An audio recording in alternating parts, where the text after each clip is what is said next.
Bonjour mes amis. Alors, je sais que lorsqu'il s'agit de chercher des opinions sur ce qui se passe en France, il y a énormément de vidéos en ligne, et donc je vous remercie de vous arrêter à la mienne. Alors, ce que je veux vous dire aujourd'hui, c'est qu'il y a deux doctrines de taxation. Quand il s'agit de tendre un mouton, il y a deux approches. La première approche, c'est tendre le mouton, d'accord, comme beaucoup de professionnels le font, et ces professionnels-là font tout pour que le mouton reste en vie, pour que le mouton reste en bonne santé, parce qu'il y va de la qualité de la prochaine laine qu'ils vont pouvoir tondre. Ça, c'est la première doctrine de taxation. Il y a aussi autre chose, c'est qu'on peut tout à fait prendre le mouton et l'emmener à l'abattoir, et le tuer. Ça, c'est une autre doctrine. Alors, aujourd'hui, avec la taxation écologique, nous sommes passés, vous l'avez compris, à la seconde doctrine. Il ne s'agit plus que l'État prélève une partie des revenus des particuliers ou des entreprises pour financer, comme le dit l'image d'Épinal, les routes, les hôpitaux. Là, il s'agit plutôt, quand on parle de taxation écologique, c'est tout à fait assumé, c'est tout à fait avoué, il s'agit de taxer jusqu'à ce que, par exemple, l'entreprise s'arrête, jusqu'à ce que ce travail ne puisse plus être effectué, jusqu'à ce que cette personne ne puisse plus prendre sa voiture. Donc c'est avoué, c'est admis, c'est ça le but. Je me rappelle dans les années, je crois que c'était début des années 2000, fin des années 90, il y avait un site d'extrémistes écologistes, il disait « Sauvez le monde, suicidez-vous ». D'accord ? Commettez un suicide. D'ailleurs, ils expliquaient comment commettre le suicide. Parce que pour eux, c'était l'homme devait mourir. Et ces gens-là, si tu leur dis, il y a un retraité qui n'arrive pas à se chauffer ou un retraité qui n'arrive pas à manger ou autre, ils te diront, ah ben, il n'a qu'à crever. Ils diraient, il n'avait qu'à ne pas naître. D'accord ? Ils sont comme ça, ils sont assez extrémistes quand il s'agit de parler de ces choses-là. Pour eux, l'homme devrait s'éteindre et puis l'herbe, les buissons pousser à travers les villes et puis la nature reprendre ses droits. Ok, bon. On fait quand même partie de la nature et puis pardon d'exister, quoi. Alors, je vous donne un exemple. J'aime bien donner des exemples parce que c'est peut-être mon côté africain. Vous savez, il y avait une usine Ford ici en Angleterre, à Southampton, pour ceux qui veulent chercher.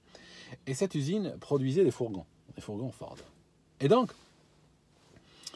elle a été taxée pour éviter, n'est-ce pas, le réchauffement climatique, ou voire le changement climatique, on ne sait pas. Et puis, à terme, elle a fermé, d'accord ? Elle a dû fermer, parce que ce n'était plus raisonnable de produire ici, d'accord, vu le coût de l'énergie. Elle a été délocalisée en Turquie. Des milliers d'emplois ont été perdus ici. Et en plus, l'Union européenne à financer la délocalisation et à financer la transformation de l'usine en Turquie pour qu'elle puisse produire des fourgons. D'accord ? C'est ça. Toute cette idée de taxation écologique n'est pas du tout basée sur la protection de la nature, comme certains peuvent le croire. C'est un transfert économique, c'est un transfert de richesse, un transfert de savoir-faire, de travail. Et puis, on voit bien qui sont les gagnants et on voit bien qui sont les perdants. Alors, je ne veux même pas suggérer que les pays vers lesquels vont ces usines, vers lesquels va ce travail, sont les gagnants de l'équation. Les gagnants de l'équation sont les grands financiers, sont le patronat, sont les gens qui ont de l'argent. Je vous donne juste un exemple tout simple. J'avais vu une usine en Algérie, c'est une usine, je crois, d'origine allemande, qui s'était implantée en Algérie et qui concassait de la pierre ou une forme de roche pour produire du ciment, du plâtre et des trucs comme ça. Et cette usine avait une cheminée d'une cinquantaine de mètres de haut qui balançait une fumée. C'était une fumée très dense qui parfois, quand il n'y avait pas de vent, couvrait littéralement le ciel. J'ai demandé à des gens qui travaillent dans cette usine, et ce qu'ils m'ont dit, voilà, oui, c'est une usine allemande. Normalement, la cheminée a des filtres, un système de filtration. Ce système de filtration a des parties consommables, des filtres en particulier, qui coûtent 200 000 € à remplacer. D'accord ? Sachant qu'ils sont en Algérie, sachant qu'il y a peu ou pas de loi, même quand il y a des lois, on peut payer et quelqu'un ferme les yeux ou personne ne contrôle ou autre, eh ben, ils ne changent pas de filtre et ils balancent dans la nature des particules qui vont empoisonner des milliers de personnes. Voilà. Il y a ça aussi, quand tu regardes le côté écologique. C'est qu'une usine pareil en Allemagne n'aurait jamais pu exister, n'aurait jamais pu, enfin, pas exister, elle aurait pu exister, mais n'aurait pas pu travailler dans les mêmes conditions qu'en Afrique, par exemple.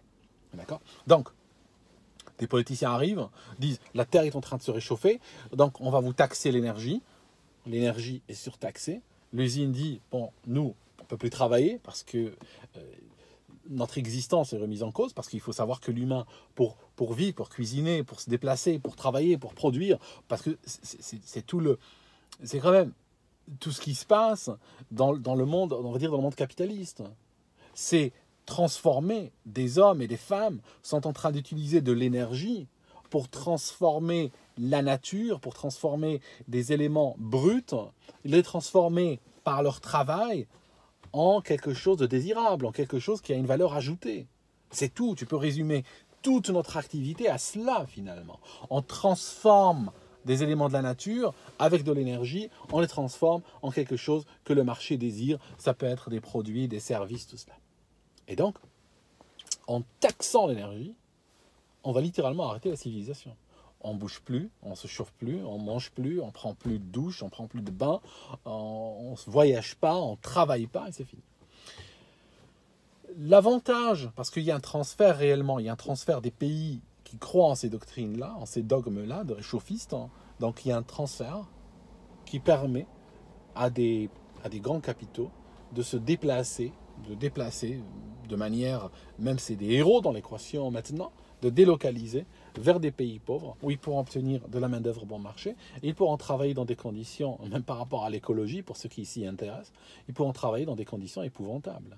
Parce qu'ils ont des pays où ils peuvent balancer des produits chimiques dans des fleuves, où ils peuvent balancer des saloperies dans l'air et personne ne leur parle. Alors qu'en Europe, ils étaient extrêmement réglementés, ils étaient extrêmement surveillés par rapport à ce truc-là. Donc tu vois, ça arrange beaucoup de monde.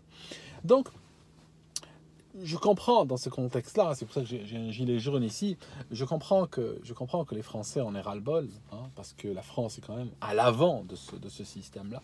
Et je comprends que les Français aient fini par en avoir ras-le-bol, parce que ce qui se passe aujourd'hui, ce n'est pas, encore une fois, j'insiste, ce n'est pas juste une taxation, ce n'est pas juste une nouvelle taxe, c'est un projet de déconstruction, c'est un projet de décivilisation.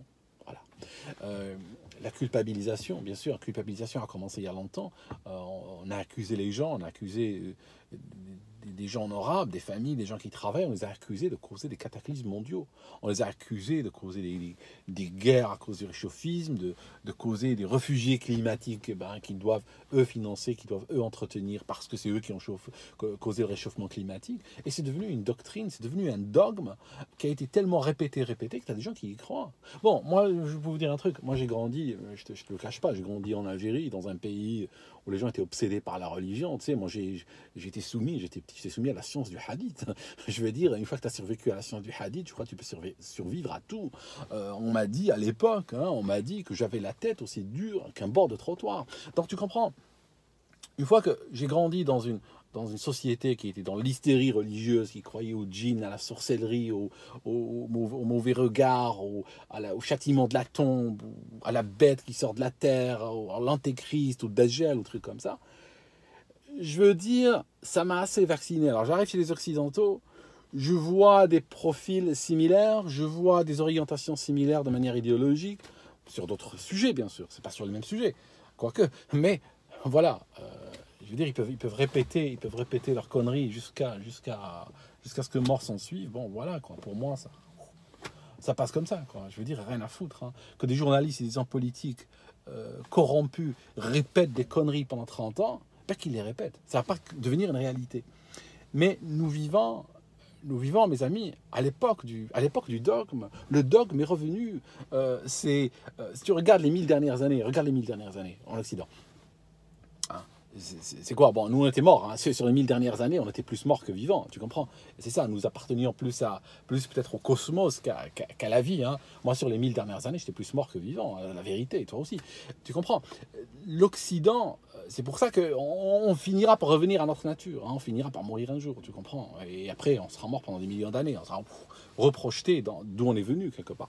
Et donc, l'Occident, si tu regardes les 1000 dernières années, il a vécu dans la religion, il a vécu dans le dogme, il a vécu dans la terreur, Je vais dire, bon, voilà, les Lumières, c'est assez récent, quoi, hein, ça date d'hier, je vais dire.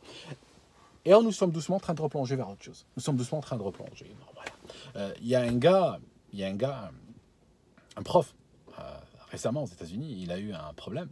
Parce qu'il est en train d'enseigner, d'enseigner la biologie humaine, si vous voulez, ou la physiologie, ou ce que vous voulez, au lycée. Et puis, il parlait des menstruations. Et à ce moment-là, il y a une fille qui se lève et lui dit « Non, vous ne pouvez pas dire, monsieur, vous ne pouvez pas dire qu'il n'y a que les filles qui ont leurs règles. Les hommes aussi ont leurs règles. Bon, les hommes ont leurs règles? Je parle de quoi? C'est quoi ton truc, quoi ?»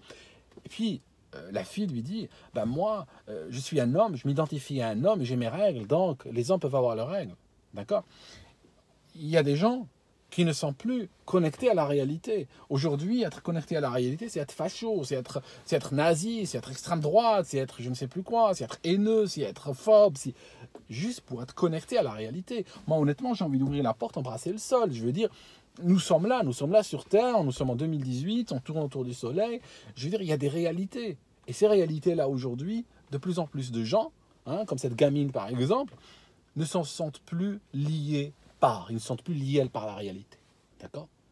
Et quand vous avez des hommes politiques et des femmes politiques qui épousent les mêmes attitudes, ben on obtient exactement cela. Les Américains, par exemple, j'avais lu des articles dans les années 90 déjà, où ils disaient que la réalité n'avait plus d'importance. Ils disaient que dans la politique américaine, la réalité n'existe pas. Ils disent, la réalité, c'est nous qui la créons. Quand nous agissons, parce que nous sommes tellement forts aujourd'hui, tellement puissants, qu'aujourd'hui nous agissons et par notre action, nous créons la réalité. Et c'est la seule réalité qui existe. Je peux prendre un homme et par mon verbe, je lui dis soit une femme et il devient une femme. Je vais dire, j'aimerais bien que j'ai l'impression de marcher des fois dans la vallée des fous, ou à l'ombre de la folie, à l'ombre des détraquages. Et j'espère que la sagesse marchera avec moi, quoi. C'est quand même, c'est un monde qui devient complètement fou, d'accord? Et cette caste de cocaïnomanes qui sont à Paris, malheureusement, ils sont dans cette logique-là. Ils sont complètement déphasés, complètement déconnectés de la réalité. Et si aujourd'hui ils jugent que vous devez mourir, qu'un pays entier doit mourir, doit s'arrêter de produire, doit s'arrêter de vivre, parce que il faut sauver la planète, toi, tu as beau penser, je ne sais pas moi, tu penses à ta famille, tu penses à ton travail, lui, il pense à la fin du monde. Lui, il pense à sauver la Terre. Lui, il est dans une autre dimension. Lui, il a fumé une pipe d'opium ou je sais pas quoi. Il est complètement propulsé dans une autre dimension. Donc, quand tu lui parles que le plein te coûte plus que 100 €, tu dois aller travailler, tout ça, je veux dire, lui, ta réalité, il s'en fiche complètement. Parce que lui, de toute façon, son plein est payé par l'État. Lui, il ne connaît pas le prix d'une baguette de pain, n'a jamais travaillé vraiment. Hein. On va pas, quand même, être homme politique de nos jours, c'est pas travailler, quoi. Je veux dire, un propos populiste, mais je sais ce que je dis. Pour beaucoup, je sais que beaucoup travaillent très dur, mais je sais qu'une bonne majorité, hein, pour eux, c'est juste vivre aux frais de la princesse, faire des affaires, bouffer, et puis faire travailler la femme, le neveu, le petit-fils, placer des gens à droite, à gauche. Hein. C'est du népotisme à l'africaine. Je viens d'Afrique, d'accord? J'étais soumis à la science du hadith, mais j'ai été soumis aussi à des politiciens véreux, donc quand je les vois, je les reconnais. Écoutez, c'est une équation très importante aujourd'hui parce que je comprends que les Français soient dehors. Ce que je comprends pas, par contre, ce que je comprends moins, c'est que quand il y a des élections, ils réélisent les mêmes. Je veux dire, les Italiens ont fini par se réveiller, les Américains ont fini par se réveiller, les peuples ont commencé un petit peu à bouger, même les Anglais quand même, je veux dire... on finit par voter pour le Brexit, on finit par essayer de récupérer un peu de souveraineté dans ce monde de fous. Je veux dire, il n'y a que vous, quoi. Regardez ce pacte des migrants, par exemple, ce pacte des migrations de l'ONU, pacte mondial des migrations de l'ONU. Mes amis, ce n'est pas un pacte mondial des migrations de l'ONU, c'est le pacte franco-tiers-mondiste des migrations. Je veux dire, il y a la France d'un côté, hein, parce qu'il ne faut pas croire, je dis ça avec beaucoup de respect, il ne faut pas croire que ce pacte, c'est pour que des gens puissent aller du Gabon au Sénégal, ou de l'Algérie au Maroc. Hein, ce n'est pas le but, vous avez bien compris. C'est pour créer des migrations vers vers la France, vers des pays comme la France ou comme l'Allemagne, des pays qui ont un bon système social, comme on dit, quoi. C'est tout. C'est enfin.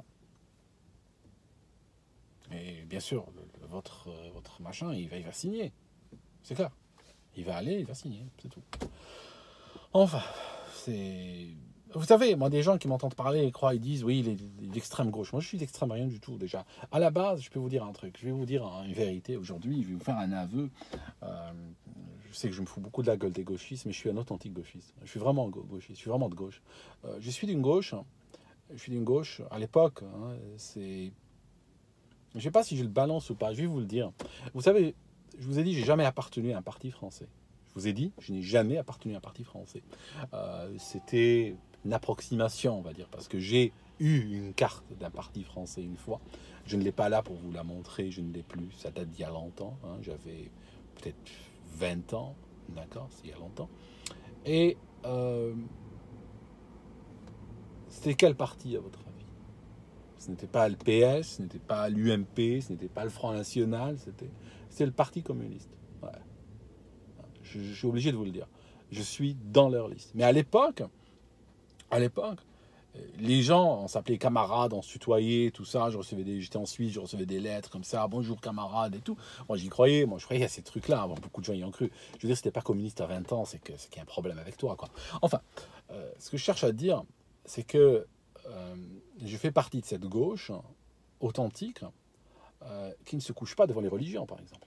D'accord? Mes anciens, moi, les gens que j'appelais camarades à l'époque, ils ne se couchaient pas devant le prêtre ou devant l'imam ou devant qui que ce soit. Alors qu'aujourd'hui, ils sont à genoux devant la religion islamique en particulier. D'accord? Ces gens que j'appelais camarades, à l'époque, ils s'inscrivaient dans une lutte mondiale pour les droits du prolétaire, pour les droits de l'ouvrier. Et il y avait des colloques internationaux, des réunions, des connexions, tout ça. D'accord? Mais en même temps, ces gens-là n'allaient pas prendre les prolétaires d'un pays pauvre pour les emmener chez le patronat d'un pays riche pour qu'ils puissent faire de la concurrence et peser sur les salaires qui sont déjà misérables dans ce pays dit riche du prolétariat local. D'accord? Ils ne faisaient pas cela à l'époque. D'accord? Aujourd'hui, ils sont en train d'utiliser un prolétariat contre un autre et s'acheter des Rolex. D'accord? Alors voilà, vous comprenez, mais je vais vous dire, c'est pour ça que je suis plus communiste, parce que ça se termine toujours comme ça, le communisme. Hein. Ça se termine toujours par des nantis qui roulent en Rolex. Qui roulent en Rolex. Je veux dire, vous avez compris, ça se termine toujours par des nantis, d'accord? Ça vous donne une caste politique riche, une caste militante riche, et puis la misère pour tout le monde. Voilà, c'est tout, c'est comme ça que ça se termine. Hein. Enfin, je ne sais même plus où je vais avec cette vidéo. Vous savez, ça boue là-dedans, en fait. Ça boue beaucoup de choses. C'est pour ça que je n'ai pas fait de vidéo ces derniers temps, parce que j'arrivais pas à me focuser sur un sujet. D'ailleurs, aujourd'hui, je crois que j'ai pu faire une vidéo de 18 minutes sans faire un gros hors-sujet, je crois. Hein. Enfin, c'est comme ça. Je vous laisse, mes amis. Merci, vraiment, vraiment merci d'être là. Ça me fait toujours plaisir de voir que mon opinion compte pour vous et j'essaye toujours de vous la livrer comme ça. Hein. Je suis pas... Je milite pour personne, en fait. C'est juste, je viens et... Vous savez, je vais vous dire un truc, je vais vous le dire, parce qu'on en est aux confidences. Vous savez, je vous ai dit que je n'étais pas français. Effectivement, je ne le suis pas. Et quelque part, je suis heureux de ne pas l'être, parce que je l'aurais été. Je n'aurais pas pu échapper, sinon à l'accusation, tout du moins au soupçon d'être un Français de papier. N'étant pas français, je peux littéralement voler, planer au-dessus de cette accusation-là, ou de ce soupçon. Et en fait, ne l'étant pas, il me reste qu'une option, je ne peux être qu'un Français de cœur. Et en fait, en réalité, je pense que je le suis quelque part. Je pense que je le suis, parce que, dans quel sens? Si vous voulez, vous pouvez prendre même le pire mollah iranien, quand personne ne regarde, je ne crois pas qu'il pourra résister, beaucoup ne résistent pas d'ailleurs, beaucoup succombent à la tentation d'une bouteille de champagne par exemple. Vous allez à je ne sais pas, à Versailles, et vous allez trouver des gens de toutes les couleurs, de toutes les origines, et ils sont tous abasourdis devant cette architecture, devant cet art, devant... Et en fait, ce que je cherche à vous dire par là, c'est que la France rayonne un certain universalisme, quelque chose d'universel. Dans votre pays, il y a quelque chose. Je dis, beaucoup de gens aiment la pizza, mais je veux dire, on va pas utiliser une pizza pour aller faire une bataille d'universalisme. Ce n'est pas cela. Il y a plus d'éléments chez vous qui sont appréciés, qui sont goûtés, et auxquels beaucoup de gens s'identifient, même quand ils ne viennent pas de votre pays, même quand ils n'ont jamais mis les pieds dans votre pays le plus souvent. Et donc, c'est pour ça que j'ai cette... j'ai l'impression que ce pays est une sorte de bien commun, en quelque sorte, à tous les gens, mais dans le bon sens du terme. Hein. Je n'ai pas dit que c'est un bien commun, qu'on va tous aller à la cave. Ce n'est pas ça que je cherche à vous dire.